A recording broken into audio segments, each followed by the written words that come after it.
Audio Jungle.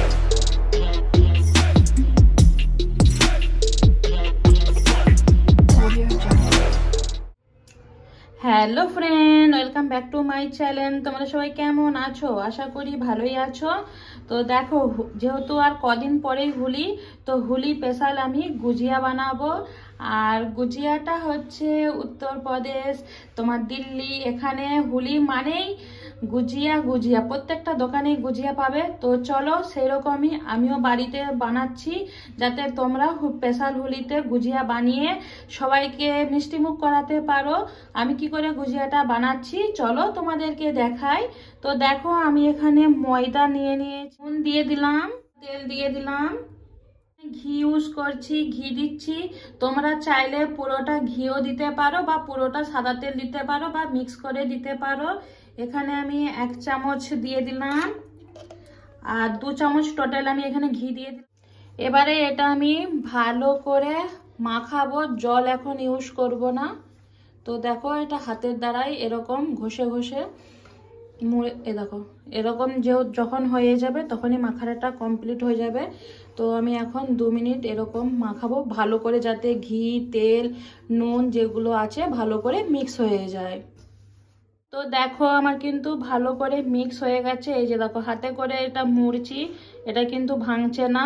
এই যে দেখো, তো কমপ্লিট হয়ে গেছে। এবারে দেখো, আমি কিন্তু জল দিচ্ছি। তো হাতের দ্বারাই কম কম করে জল দিয়ে মাখাবো, বেশি একবারে জল দেবো না, নাহলে পাতলা হয়ে যেতে পারে জিনিসটা।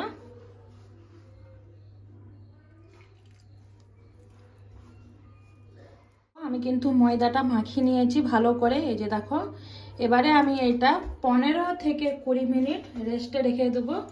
এই যে এই কাপড়টা চাপা দিয়ে, আর ততক্ষণকে আমি স্টাফিংটা রেডি করে নেব।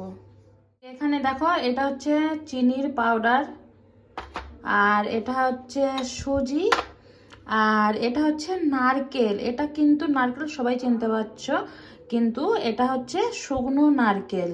তো এই নারকেলটা তোমাদেরকে আমি কেটে, এই যে দেখো, নারকেলটা ঠিক এইরকম শুকনা, আর এটা কুড়োনিয়া করে কুড়ে নেব। কাজু, কিশমিশ, বাদাম, চিরঞ্জি, আমি তো এটা আমাদের এখানে চিরঞ্জি বলে, তোমাদের ওখানে কি বলে আমাকে একটু কমেন্ট করে জানিও। আর নিয়েছি মাবা। তো এখানে কত গ্রাম ঠিক মাবা আমার ঠিক মনে পড়ছে না, তো যেহেতু হাজবেন্ড নিয়ে আসছে তো নিয়েছি। তোমরা তোমাদের হিসাব মতন এখানে ড্রাই ফ্রুট ইউজ করবে। তো চলো টাফিংটা রেডি করা যাক। কড়া নিয়েছি আর এখানে 1 চামচ ঘি দিয়ে দিলাম। এখানে ড্রাই ফ্রুটগুলো ঘিয়ের উপর দিয়ে দেবো, এগুলো হালকা করে ভেজে নেব। লাল লাল একদম করব না, জাস্ট হালকা করে 1 মিনিট ভেজে নেব এগুলো। দেখো, এগুলো কিন্তু ভাজা হয়ে গেছে, এবারে প্লেটে তুলে নেব। এই যে দেখো, এবারে সুজি নিয়েছি, এই সুজিটাও হালকা করে ভেজে নেব, বেশি লাল লাল করব না। এই যে দেখো, সুজিটাও কিন্তু ভাজা হয়ে গেছে, এবারে একটা প্লেটে তুলে নেব। কিছুই দিইনি, এই যে মাবাটা আছে, এই মাবাটা ছোট ছোট করে এরকম করে ছোট ছোট একবারে গুঁড়িয়ে নেব, গুঁড়িয়ে মাবাটা দিয়ে দেবো।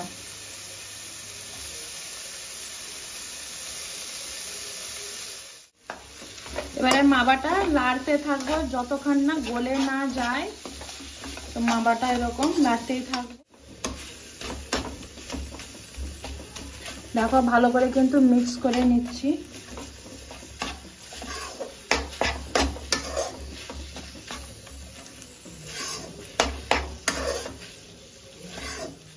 এই যে দেখো, মাবাটা কিন্তু ভালো করে পাকানো হয়ে গেছে, দেখো গলে গেছে, আর বেশ ভালো করে পাকানো হয়ে গেছে, বেশ ভালো একটা স্মেল আসছে। তো এই পর্যায়ে আমি গ্যাসটা বন্ধ করে দিয়ে এটা ঠান্ডা করতে দেবো।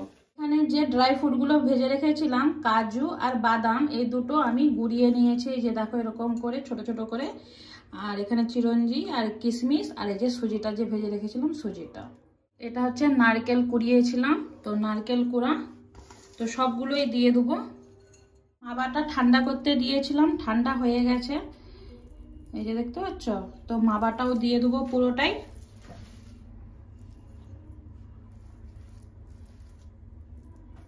যে দেখো, চিনির পাউডার, তো এটা দিয়ে দেবো, এটা অর্ধেকটা দেবো, পুরোটা দেবো না। আর লাস্টে দেওয়ার এই কারণ, এটা যে গরম ছিল, যদি চিনিটা দিয়ে দিতাম পুরোটা গলে যেত, তো সেই জন্য চিনিটা লাস্টে দিয়েছি, সব জিনিস ঠান্ডা হওয়ার পরে। এবারে প্রত্যেকটা জিনিস একসাথে ভালো করে মিক্স করে নেব। এই যে দেখো স্টাফিংটা আমার রেডি হয়ে গেছে, ভালো করে মিক্স করে নিয়েছি। এবারে গুজিয়াটা বানাবো।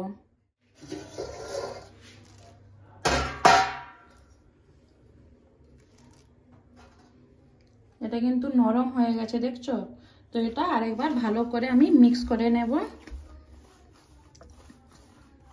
এটা এখানে রেখে দিয়েছি, কিছুটা ভাগ করে নিয়েছি, আর এটা চাপা দিয়ে রাখবো, হাওয়া পাস করতে দেবো না, তাহলে উপর উপর তোমার হচ্ছে শুকনা হয়ে যাবে। তো এবার এখান থেকে ছোট ছোট লুই করে নেব। তো দেখো এই যে এরকম সাইজের লুই করে নিয়েছি হাতের সাহায্যে। এই যে এবারে এই যে এটাকে আমি বেলে নেব পাতলা করে।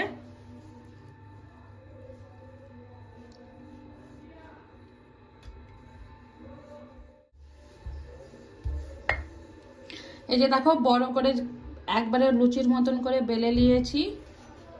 দেখো গুজিয়ার মেশিন নিয়ে নিয়েছি, এটাতেই বানাবো।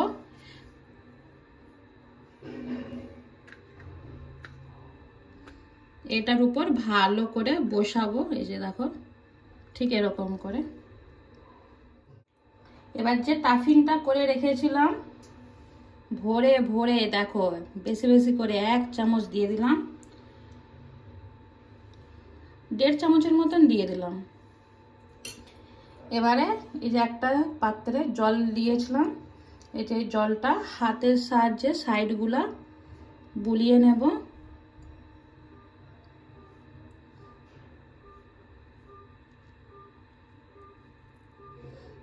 বুলি নিয়েছি। এবারে এই যে দেখো ভালো করে এটা একটু জেকে নেব, তাহলে হয়ে যাবে। এই যে সাইডের যেগুলো, এগুলো ছিঁড়ে নেব হালকা হাতে করে।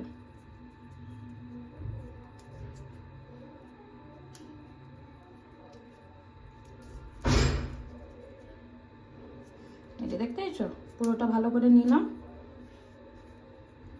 আর এটা কিন্তু ফেলবো না, এটা আরো হয়ে যাবে অনেকগুলো এরকম করে। তো এবারে হালকা করে খুলবো। তো দেখো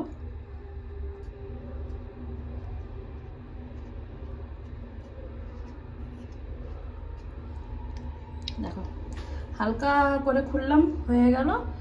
আর আমার হয়ে গেল গুজিয়া। এখানটা একটু ফাঁকা হয়ে গেছে, তো হাতে করে হালকা হাতে করে একটু দাবিয়ে দেবো, নাহলে তেলে ভাজার সময় ফেটে যাবে। তো দেখো আমার হয়ে গেল গুজিয়া। আর এরকম করে বাকি অনেকগুলো আমি করে নেব। দেখো কতগুলো একসাথে আমার গুজিয়া বানানো হয়ে গেছে। তো এবারে এগুলো তেলে ভাজবো। আর এটা আমি সাদা তেলেই ভাজবো। তো দেখো আধ কড়ার মতো তেল নিয়ে নিয়েছি, বেশি করে তেল দিয়েছি। এটা আমি ডুবো তেলে ভাজবো, আর তেলটা গরমও হয়ে গেছে। তো এবার একটা একটা করে আমি দিয়ে দেবো। এই যে দেখো, আর গ্যাসটা আমি এখানে পুরোটাই কমিয়ে রেখে দিয়েছি, নাহলে প্রথমে যদি লাল লাল করে ভাজা হয়ে যায় ভিতরটা ভাজা হবে না। তো আর তেলটা না আমার খুব গরম হয়ে গেছে, তোমরা গরম একটু চেক করে নিও।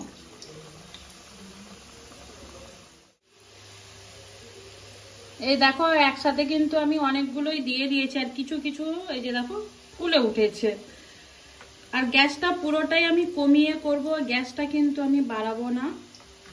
এটা গ্যাসটা কমিয়ে হবে, যেহেতু এটা খাস্তা হবে পুরোটাই। তো উল্টে দিচ্ছি, দেখো যেহেতু এক পাশটা হালকা একটু হয়ে গেছে আর এই যে এগুলো একটু ফুলে উঠছে, তাই উল্টে দিচ্ছি, না হলে না এগুলো পরে উল্টাতে অসুবিধা হয়ে যাবে। তো চলো উল্টে দিই। কিছু কিছু যেগুলো ফুলে গেছে না, উল্টাতে একটু অসুবিধা হয়ে যাচ্ছে, মানে অটোমেটিকই ঘুরে যাচ্ছে। এই যে যেরকম এটা দেখো উল্টাচ্ছি ঘুরে যাচ্ছে, ফেটে যাবে। তো চলো এগুলো হালকা হালকা করে হতে থাকুক। দেখো আমার কিন্তু গুজিয়াগুলো ভাজা হয়ে গেছে, আর আমি কিন্তু এটা খাস্তায় ভেজেছি। আর এটা আমার ভাজতে টোটাল লেগেছে 15 মিনিট। তো দেখো আমি এবারে তুলে একটা প্লেটে রেখে দেবো। আর এই পর্যায়ে অনেকে কি করে চিনি দিয়ে চিনির শিরা বানিয়ে করে, কিন্তু আমি চিনির শিরাটা বানালাম না, আমাকে এটা ভালো লাগে তো এরকম করে বানালাম আর তোমাদের সাথে শেয়ার করলাম। তো চলো একটা প্লেটে। স্পেশাল গুজিয়া রেসিপি আমার তো কমপ্লিট হয়ে গেল। তোমরাও এভাবে বাড়িতে বানাও আর হোলিটা এনজয় করো আর সবাইকে খাওয়াও, দেখবে সবাই ভালো বলবে। খেতে কিন্তু খুব সুন্দর লাগে। আর আমাদের এখানে হোলি মানে গুজিয়া আমাদের থাকবেই থাকবে। আর এটা না থাকলে মনে হয় যেন হোলি আনকমপ্লিট লাগে। তো হোলিতে আমাদের এই গুজিয়াটা থাকেই। বাড়িতে বানালে বাড়িতে বানাই, না হলে বাজার থেকে কিনে খাওয়া হয়। তো গুজিয়া থাকবেই থাকবে। তো তোমরাও এভাবে বাড়িতে বানিয়ে দেখো। আর আমার গুজিয়া রেসিপিটা তোমাদের সবাইকে যদি ভালো লেগে থাকে একটা লাইক কমেন্ট শেয়ার করে দিও। আর যারা আমার নতুন বন্ধু আমার ভিডিওটা দেখছো এখনো সাবস্ক্রাইব করনি, করে দাও। আমার নতুন আর পুরনো বন্ধু সবাইকে অনেক অনেক আমার তরফ থেকে ভালোবাসা। তোমাদের সাথে আবার দেখা হবে কোনো একটা রেসিপি বা ভিডিওর সাথে।